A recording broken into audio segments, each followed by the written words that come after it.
Hello everyone, मैं Manish Kumar Anand institute के YouTube channel पर आपका स्वागत है। तो आज हम पढ़ेंगे विद्युत द्विध्रुव के कारण विद्युत क्षेत्र की तीव्रता, यानी कि विद्युत क्षेत्र की तीव्रता निकालनी है विद्युत द्विध्रुव के कारण। और विद्युत द्विध्रुव हमने पढ़ा है, एक माइनस क्यू चार्ज और एक प्लस क्यू चार्ज एक दूसरे से 2L दूरी पर स्थित होते हैं तो विद्युत द्विध्रुव बनता है। तो इसके कारण कोई पॉइंट है P, उस पर आपको विद्युत क्षेत्र की तीव्रता निकालनी है। तो इसके अंदर अपने पास दो तरीके के जो क्वेश्चन बनेंगे, पहला तो अक्षीय रेखा पर यानी कि इक्वेटोरियल अपने जो एक्सियल लाइन है उस पर, और दूसरा होगा इक्वेटोरियल यानी कि विषुवतीय रेखा या निरक्ष रेखा पर। तो पहला अपन सॉल्व करेंगे अक्षीय रेखा पर विद्युत क्षेत्र की तीव्रता। तो विद्युत द्विध्रुव के कारण विद्युत क्षेत्र की तीव्रता निकालनी है। पहला क्या है, अक्षीय रेखा पर विद्युत क्षेत्र की तीव्रता। तो देखिए अपने पास एक विद्युत द्विध्रुव है और आपको मैंने बताया था कि विद्युत द्विध्रुव जो है एक नेगेटिव और एक पॉजिटिव चार्ज एक दूसरे से 2L दूरी पर स्थित होते हैं तो एक विद्युत द्विध्रुव बनता है। और इसके कारण अपन को अक्षीय रेखा पर विद्युत क्षेत्र की तीव्रता निकालनी है। अक्षीय रेखा क्या होती है, ये इसी लाइन पर, इसकी अक्ष पर स्थित कोई बिंदु है P, उस पर अपन को विद्युत क्षेत्र की तीव्रता निकालनी है। तो ये अक्षीय रेखा है और इस पर कोई पॉइंट P है, वहाँ पर अपन को विद्युत क्षेत्र की तीव्रता निकालनी है। तो जहाँ पे विद्युत क्षेत्र की तीव्रता निकालनी है वो पॉइंट अपने पास क्या है, P, ठीक है। तो इस माइनस Q के कारण इस पर विद्युत क्षेत्र होगा और इस प्लस Q के कारण इस पर विद्युत क्षेत्र होगा। इन दोनों को जोड़ेंगे तो अपने पास इस पर परिणामी विद्युत क्षेत्र या विद्युत क्षेत्र की तीव्रता आ जाएगी। तो देखेंगे कि ये जो है इनके बीच की दूरी कितनी है, 2L है। अब ये जो मध्य बिंदु है विद्युत द्विध्रुव का, इससे R दूरी पर ये बिंदु P, ये जो P बिंदु है वो इसके मध्य बिंदु से R दूरी पर है। कितनी दूरी पर है, R दूरी पर। तो हमने लिखा है कि एक द्विध्रुव है अपने पास AB, एक द्विध्रुव है और इसके मध्य बिंदु से R दूरी पर कोई पॉइंट P है, उस पर अपन को विद्युत क्षेत्र की तीव्रता निकालनी है। तो देखिए इसके मध्य बिंदु O से R दूरी पर कोई पॉइंट P है, वहाँ पर अपन को विद्युत क्षेत्र की तीव्रता निकालनी है। तो इस चार्ज के कारण और इस चार्ज के कारण अपन निकालेंगे और उन दोनों को जोड़ देंगे। तो देखिए यहाँ से दूरी कितनी होगी, अब देखो ये पूरी 2L है तो ये L और ये कितनी हो गई, L। तो यहाँ से देखिए ये दूरी कितनी हो गई, तो ये पूरी R है और ये L है, तो ये R माइनस L होगी, ये R माइनस L होगी यहाँ तक की दूरी। अब ये वाली दूरी ये, तो ये पूरी R है और ये L है, तो ये कितनी होगी, R प्लस L। तो यहाँ मैं लिख सकता हूँ, तो माइनस Q से ये P की दूरी कितनी होगी, R प्लस L। कितनी हो गई, R प्लस L, इस P की दूरी इस माइनस Q चार्ज से। तो प्रत्येक आवेश के कारण अपन ने दूरी निकाल दी, इस चार्ज के कारण R माइनस L और यहाँ से देखिए R प्लस L, ठीक है।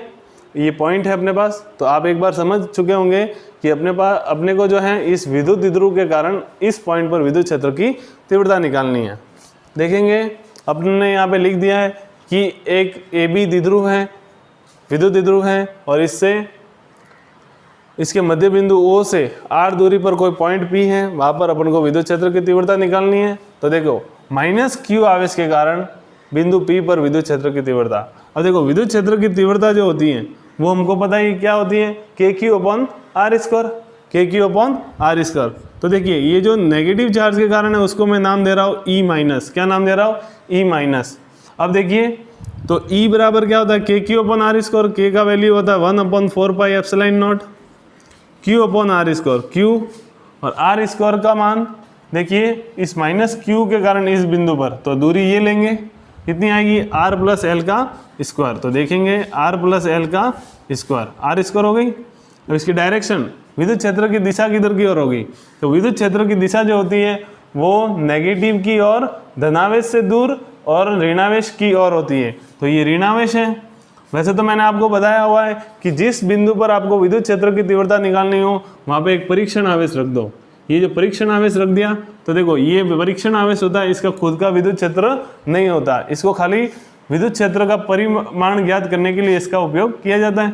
तो देखिए ये चार्ज जो है इसके कारण फोर्स फील करेगा अट्रैक्शन का इधर की ओर। अब देखो ये दूरी है ज़्यादा, तो ये कम फोर्स फील करेगा ये चार्ज। तो ये जो E है माइनस चार्ज के कारण उसका नाम देते हैं E माइनस, और इस चार्ज के कारण इस पर फोर्स बाहर की ओर लगेगा, इधर की ओर। धनावेश से दूर होती है विद्युत क्षेत्र की तीव्रता, ये धनावेश है, इससे दूर की ओर। तो देखेंगे अब ये नज़दीक है ना, ये चार्ज इसके नज़दीक है, तो ये इस पर ज़्यादा फोर्स लगाएगा बाहर की ओर, तो इसका नाम E प्लस है। क्या नाम है? E प्लस, और ये E माइनस। ठीक है, तो देखो आपको यहाँ से पता चल रहा है कि E प्लस ज़्यादा है और E माइनस कम है। तो परिणामी जब निकालेंगे तो उसमें से ये वाला घटा देंगे। तो फिलहाल तो ये ध्यान रखना है कि माइनस क्यू के कारण क्या होती है, के क्यू अपन आर स्क्वायर होता है, तो के यानी 1/4πε0 क्यू अपन आर स्क्वायर, ये आर प्लस एल का स्क्वायर। अब इसकी दिशा किधर देंगे, देखो P से ए की ओर, तो P ए की ओर, P ए की ओर। ठीक है, ये डायरेक्शन होगी। अब देखो प्लस क्यू आवेश के कारण P बिंदु पर विद्युत क्षेत्र की तीव्रता, इस प्लस क्यू के कारण इस बिंदु पर, तो K Q upon are square, are कितनी है, आर माइनस एल का स्क्वायर। तो देखेंगे E प्लस के कारण क्या होगी, के यानी 1/4πε0 q upon are square, are कितनी है बोलिए, आर माइनस एल का स्क्वायर। अब डायरेक्शन किधर की ओर होगी, BP की ओर, ये लो BP की ओर।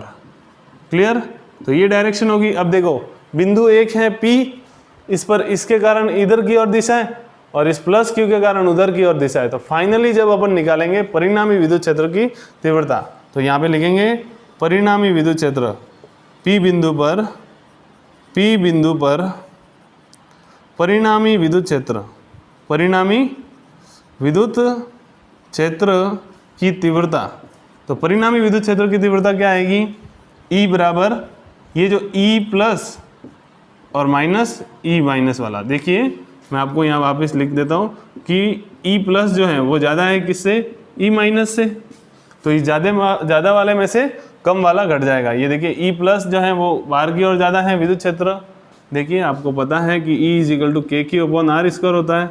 अब देखो ये दूरी कम है, दूरी कम है तो विद्युत क्षेत्र ज़्यादा होगा, तो इस ये जो प्लस Q है इसके कारण इस बिंदु पर विद्युत क्षेत्र ज़्यादा होगा। अब यहाँ से देखो, यहाँ से दूरी ज़्यादा है, जब दूरी ज़्यादा होती है तो ये घटता है कि नहीं। तो वही मैं बता रहा हूँ कि E प्लस और E माइनस कैसे कम ज़्यादा हो गए, ये इस फॉर्मूले से याद रखना है, E = KQ/R² से। तो ये दूरी कम है तो ये इस चार्ज पर फोर्स ज़्यादा फील करेगा उधर की ओर। तो E प्लस ज़्यादा है, E माइनस कम है, तो ज़्यादा में से कम घटा दो, परिणामी विद्युत क्षेत्र आ जाएगा P बिंदु पर। तो यहाँ पे देखेंगे कि अपने पास जो है इनमें से ये घटाना, इसमें से ये, तो देखेंगे कि E प्लस क्या है अपने पास, 1/4πε0 Q/R माइनस एल का स्क्वायर, और ये माइनस, और माइनस चार्ज वाला क्या है विद्युत क्षेत्र, 1/4πε0 Q/R प्लस एल का स्क्वायर। क्लियर है, और ये डायरेक्शन इसकी दे देंगे अपन। देखो डायरेक्शन का मैंने आपको बताया, परिणामी जो है ज़्यादा में से कम घटाएंगे तो परिणामी उधर की ओर आएगी, तो परिणामी की दिशा क्या दे देंगे, P वेक्टर। अब ये मैंने क्यों दी, तो देखो मैंने आपको बताया था कि माइनस Q से प्लस Q की ओर किसकी डायरेक्शन होती है, विद्युत द्विध्रुव आघूर्ण की दिशा किसकी ओर होती है, ये जो P होता है ना P वेक्टर, इसकी डायरेक्शन माइनस Q से प्लस Q की ओर होती है। अब अपना विद्युत क्षेत्र भी उधर की ओर आ रहा है तो उसकी दिशा दे दी P कैप। क्या दे दी, P कैप। P यानी कि क्या है, विद्युत द्विध्रुव आघूर्ण की दिशा में, तो विद्युत क्षेत्र फाइनली किधर आ रहा है, विद्युत द्विध्रुव आघूर्ण की दिशा में। तो देखेंगे कि यहाँ से क्या बाहर आ रहा है, 1/4πε0 और Q, देखो Q इसके पास भी है, Q इसके पास भी है, ये लो Q बाहर आ गया। अब इधर क्या बचा, 1/R माइनस एल का स्क्वायर, और इधर क्या बचा, 1+R का RL का स्क्वायर, और डायरेक्शन दे देंगे P कैप। ओके, तो देखिए ये जो Q/4πε0 है, यहाँ से ये देखो कॉमन आ गया था, तो यहाँ से अपने पास ये है, ये बचा। अब देखिए एलसीएम लेंगे, तो अपन ने यहाँ पे एलसीएम ले लिया, R माइनस एल का स्क्वायर और R प्लस एल का स्क्वायर, ये एलसीएम ले लिया, तो ये वाला टर्म्स इधर आ जाएगा, ये वाला टर्म्स इधर आ जाएगा, देखिए, और इसकी डायरेक्शन P कैप, ये लो P कैप। अब देखेंगे इसको सॉल्व करेंगे तो A का स्क्वायर B का स्क्वायर प्लस 2AB, और इसका ये माइनस बाहर ही रखा एक बार, A का स्क्वायर प्लस B का स्क्वायर माइनस 2AB। ठीक है, इसको सॉल्व करेंगे फिर तो, और ये नीचे वाला टर्म्स जो है वो a का स्क्वायर माइनस b का स्क्वायर बन गया। ठीक है, देखो अब इसको खोलेंगे तो ये जो टर्म्स है ये कट जाएगी, तो फाइनली अपने पास क्या रह जाएगा 4RL। क्या रहेगा 4RL। तो ये अपने पास 4RL रह गया। और यहाँ पे देखिए बाहर तो Q/4πε0 था ही, तो Q/4πε0 अपने पास था और यहाँ पे 4RL रह गया और r² माइनस L² का स्क्वायर। ठीक है, अब थोड़ा इसको और आगे सॉल्व करेंगे। देखिए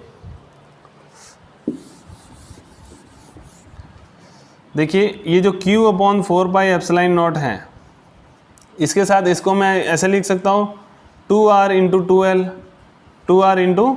2L upon r² minus L² का स्क्वायर, और इसकी डायरेक्शन क्या है p कैप।